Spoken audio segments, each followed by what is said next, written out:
Hier, environ 450 000 manifestants ont défilé dans toute la France, selon les chiffres du ministère de l'Intérieur, 1,7 million pour la CGT.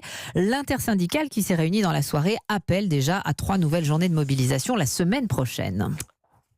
Malgré tout, le gouvernement espère toujours trouver un accord avec les syndicats réformistes, mais si les dirigeants lâchent du lest, pas sûr qu'il en soit de même pour la base. Écoutez Carole Ferry.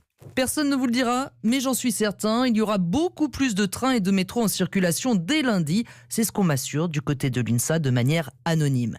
Le syndicat veut maintenir la pression, mais pas forcément par la grève, y compris à la RATP et à la SNCF. Discours radicalement différent à la CFDT Cheminots, même si c'est leur secrétaire général, Laurent Berger, qui est à l'initiative de cette conférence du financement. Les cheminots CFDT ont toujours eu leur propre ligne rouge, selon leur chef de file, Thomas Cavel. Nous sommes en grève depuis le 5 pour pouvoir obtenir pour les cheminots ce qui avait été garanti par la loi l'année dernière en 2018 en disant que les cheminots qui sont au statut conservent leurs droits.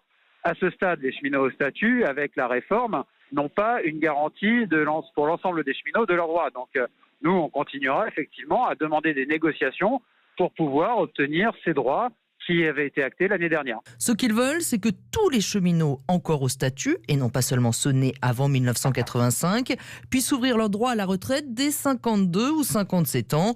Pour eux, la grève pourrait durer encore longtemps.